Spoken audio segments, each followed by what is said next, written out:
at 6:58, so it's not time to call the meeting to order. Come on. Didn't say that. Someone said?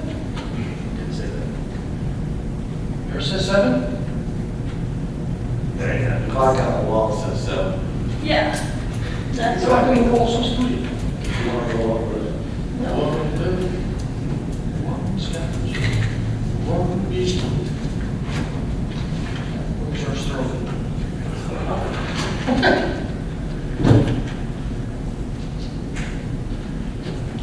So are you ready now? Okay, we'll call the July 10th, 2019 Montrose Planning and Zoning Commission meeting to order. First item is roll call. Lloyd Johnson, liaison. Mike Scanlon. Barry Reinberger. Sophia Henry. Justin Emery. Jeff Belter. Miles Campbell. Okay. The next is stand for the Pledge of Allegiance. I pledge allegiance to the flag of the United States of America, and to the republic for which it stands, one nation, under God, indivisible, with liberty and justice for all. Next item is approval of the agenda. Do we have any additions or deletions to the agenda? I make a motion to approve the agenda as written. I'll second. We have a motion and a second. All in favor? Aye. All opposed? Motion carries. Looking for the approval of the minutes from June 19th. Are there any additions, deletions, or edits to the minutes? I make a motion to approve the minutes of June 19th. 19th. I'll second it. We have a motion and a second. All in favor? Aye. Any opposed? Motion carries. Old business. Discussion on the sign ordinance. I'll turn that right over to Miles. Sure. So just as a quick refresher, we're looking at the sign ordinance.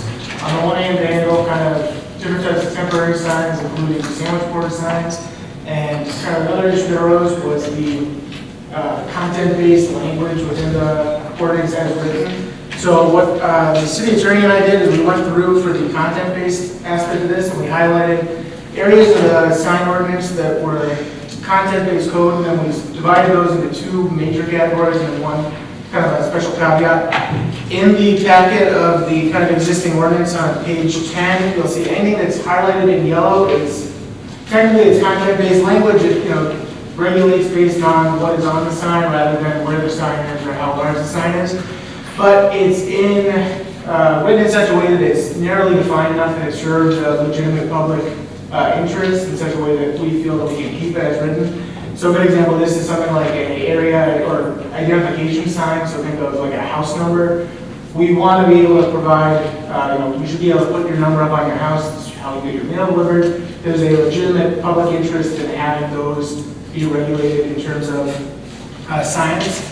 The other side of this coin is anything that's highlighted in green is content-based, but which we probably don't have enough of a narrowly defined interest to stand up to strict scrutiny in the courts. So an example of this would be, I know we have rummage sale signs or garage sale signs as their own regulated item. That's a case where we can do the same sort of regulations by having a portable or a temporary sign ordinance without directly calling out that it has to be a garage sale sign. That's a case of, this is directly calling out that you can do this for garage sales, but not for, X other type of sign. That's really where, when there's this content-based message or any kind of, another clear example is advertising versus non-commercial speech. So anytime, it used to be a thing where you could have signs that were advertising a business, a religious or national holiday or anything like that. That was kind of the first wave of all these content-based provisions of any place that you can have an advertising sign, you have to be able to provide that non-commercial speech. Again, this is just give the range as neutral as possible. What the city attorney and I will be looking to do with any of these green signs or green highlighted areas is, are we meeting the regulatory needs for this type of sign in another section? So for the example of the garage sales, signs. We don't want to include anything directly saying that you can do this for garage sales, but not for other types of events or what have you. But we already have language in place for temporary or portable signs, which a sign for a garage sale would fall under. That's a more general, non-content-based code that will then be able to apply to these types of situations.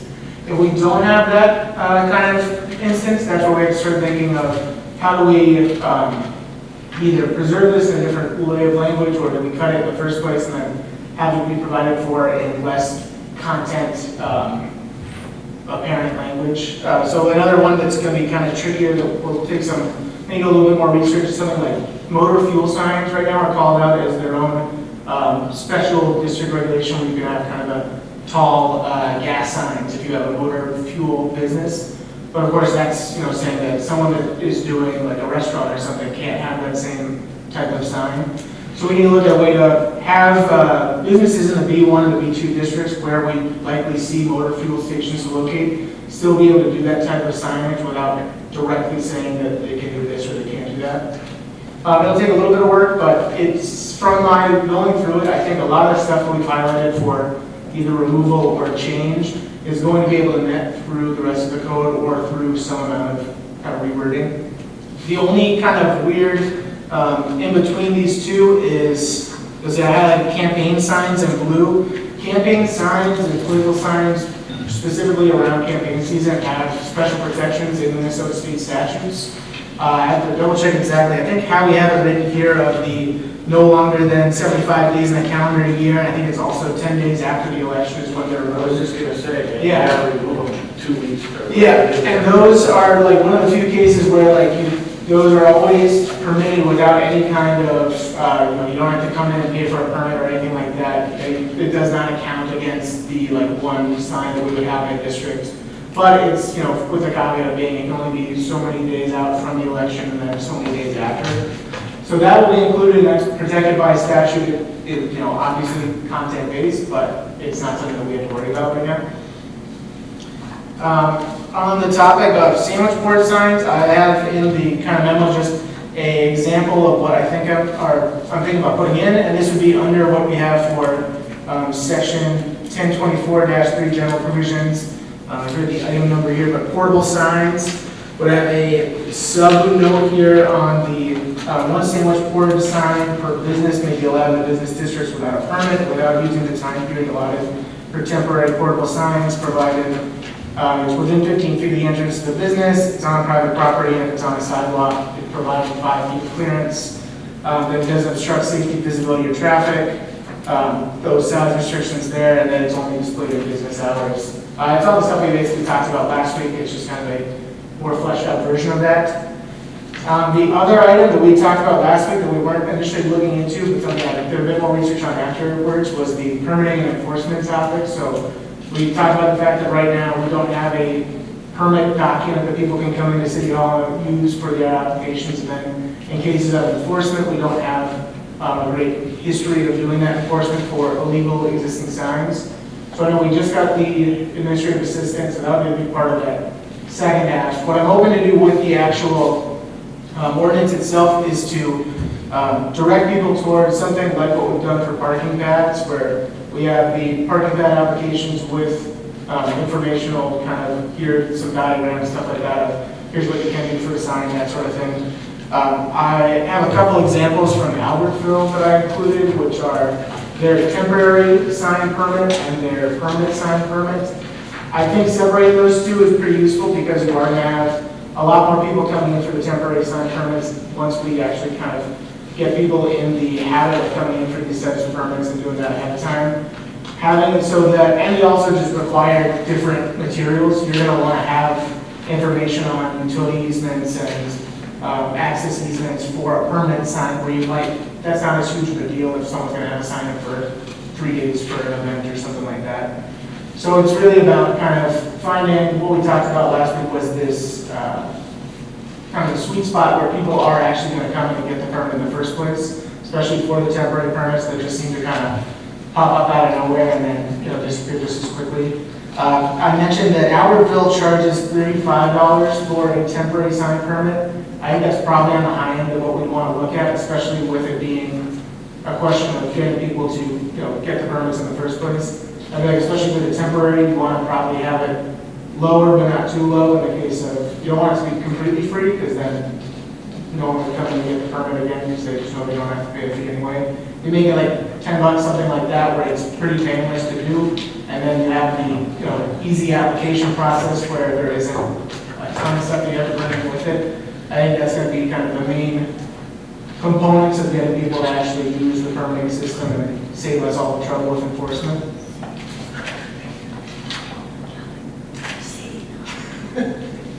And then the only other thing that I did mention in the memo that I'm also going to be looking at, under the general provisions, we have for our setback requirements for these signs on item K, we have no sign or sign structure shall be closer to any lot line than a distance equal to 1/2 the minimum required yard setback. This is kind of a wonky one just because, obviously with different districts, you're going to have different front yard setbacks, and for some of them, it'll work perfect to have that half distance, and for others, it's going to be kind of a bear. Like for example, an institutional district has a 40-yard or a 40-foot front yard setback, so that means you're going at least 20 feet back to put a sign on the property, or else it's you're getting a variance. That's just not super useful. And in addition, we have stuff like the B1 downtown district doesn't have a front setback, so there's not really a way to do half the distance unless you're just allowing them right on that property line. What I'm probably looking at doing there, and what I'm going to do a little bit more poke around with, is either have a flat, maybe 10 foot across all, because that basically would work for residential, business, industrial, or have a, perhaps like a 10 foot for certain districts, and then maybe either shorter or larger, but have it be by district as opposed to this half, and then we have a bit more control over kind of usable and stuff that isn't going to make people have to get a, other application, pay another fee for the variance, etc. Does it seem like the city attorney and I are headed in the right direction? Are there any things that really jump out at people that they want to make sure that we include? I know sometimes this can get tricky, especially with the stuff that we've highlighted for removal. There's some stuff that always can be. I have a couple of questions. Sure. What's the number? 124.6C4. It's highlighted in green. It says, in any multiple occupancy structure qualifying as a shopping center, directory sign shall be permitted for each common public entrance. What was the number there? It's on It page can it's on page 19. Okay. Yeah. So I believe, I think Amy kind of circled this one, but I think it's the fact that it's a multiple, so the shopping center, the kind of having that be the name for it. So it might just be a case of, with some of these, I know we've highlighted the whole section, but some are just going to be moving direct references. Yes, I don't see where this provision is restricting any content at all. Sure. Well, so part of it is also, it's not always a restriction of the contents, sometimes it's just the calling out of it in some ways. So we have a lot of stuff under just like permitted signs where this type of sign is permitted, where honestly the easiest fix is to just get rid of that section, but we still have permitted signs. I know in some places they've just done one kind of small sign is permitted without a permit, but that can get kind of dicey if people really take it too literally. I can talk to the city attorney about that one, but I believe the problem there is the multi-occupancy structure qualifying as a shopping center. So I think in this case it would be, if you have multi-occupancy buildings that aren't a shopping center, so if you had a building that had maybe like a light manufacturing firm in one side of it, and then they had business on the other, but that's not we have a code, probably definition somewhere of a shopping center. We just would want to remove that language that specifically is calling that, and just say, if you have a multi-occupancy building, then You just remove that qualifying as a shopping center. yeah, exactly. And that's going to happen with a couple of these in here. It's maybe one line or it's two lines where there's something that kind of says, I know further down, like the temporary signs. And That was the other one I was going to mention. church, school. So you can still, all the temporary signs, if you take out the church, school, institutional, or civic events, if you just have it be temporary signs for events and then the rest of the language, you're fine. Because you're already calling those out in the definition, in the Yeah. heading anyway. Exactly, yeah. So you don't really need. That's where- time, and that's where you get in trouble. Yeah, because then it comes in of, you know, you're allowing this for the school, but if Yeah. X group wants to come in and have an event, It's not open. yeah, exactly, and it's just, it comes down to, we cannot dictate what people put on a sign, that's just 100% not our jobs as the, you know, city, basically. And I know, when I was talking to the city attorney, she gave the example of, if someone puts a sign in their, like, yard that says, save the giraffes, and they pay their fee, you know, they have it for the, right in that 14 days or whatever, they take it down. There's nothing that we need to do in terms of, we can't say that they can't have that sign versus a different sign. Go to church to White Bear Lake. Yeah. Yeah, it just be like, anywhere that we can stay away from that, with the exceptions being these kind of, all right, an address sign or a sign that gives, I know on here, one that isn't really clear from the name alone, but informational signs is basically like directions on the site of like, oh, like deliveries in rear kind of thing, where it's not advertising, it's not like messaging sign, it's purely for the purpose of like circulation on the site and like use of the business, basically. Those again are, it's content, because you are saying like the information on the sign is what we're regulating currently, but it's for the purpose of, you know, like a narrowly defined goal. We're not trying to keep one group out with it or the other. All right. Any other questions? Otherwise, Amy and I will kind of keep trucking along on it.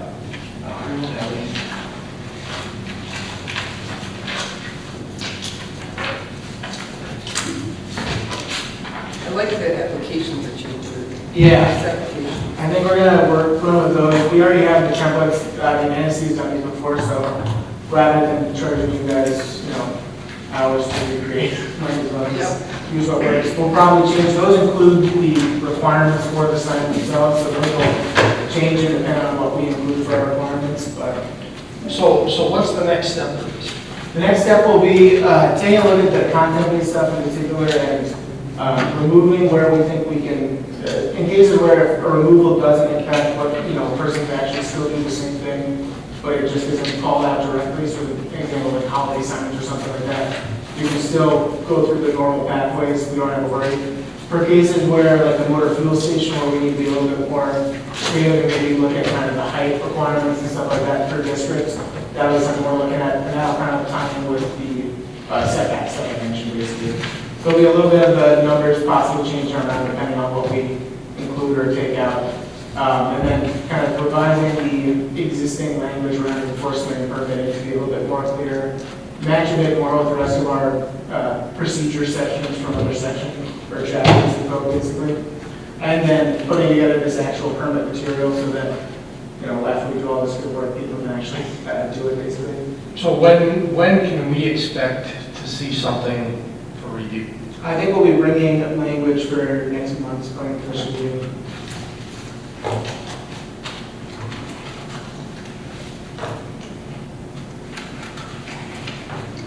So tonight was just a recap of what you have, what you found, and Yeah, exactly. for It the wasn't next, quite enough time to start getting the nitty gritty. yeah, and the next month you will address those. Yeah, exactly. Okay. This month was mostly getting to the name and getting that content and stuff figured out. Because that is sort of where trouble can arise is with sign ordinance. 9 times out of 10, it's, you know, the last thing you think of with an ordinance, and then that 1 out of 10. Yeah. All right, well, we'll wrap that up and move on to new business and city planner updates. Yeah, not a ton of new information. We've got a couple other people asking about the PC program, so we're putting them in touch with the seller and waiting to hear back from the Smith business, specifically see if they're having any moves or if this is going to kind of kick in the right direction. Otherwise, not a ton. I know with the preserve, they just did some water testing. They didn't come back great, so they're going to be looking at what they have to do for their cost, basically.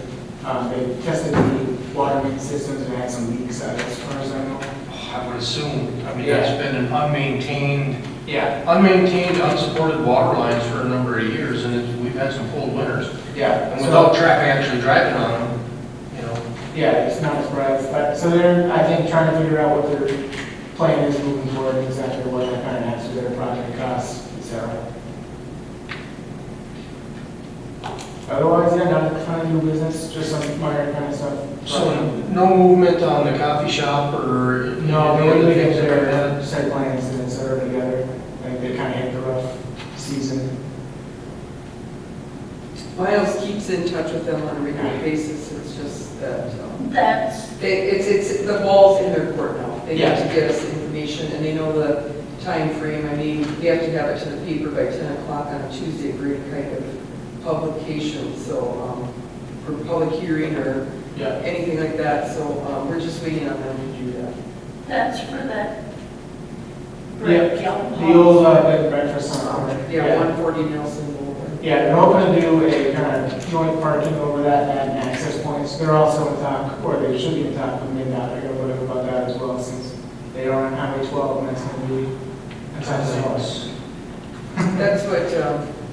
That's what Wendy was saying today, that turn lanes tough. Turn lanes are always a problem when you're working on even county highways. Yeah, So, but yeah, otherwise not a ton of other movement. It looks like our next meeting is August 21st, 2019. Other than that, unless anyone has anything to add, we can get a motion to adjourn. So I make a motion to adjourn. I'll second that. We have a motion and a second. All in favor, say aye. Aye. Anyone vote nay? Motion carried. I must, no, there he is again. Yeah. I did. Got him yet?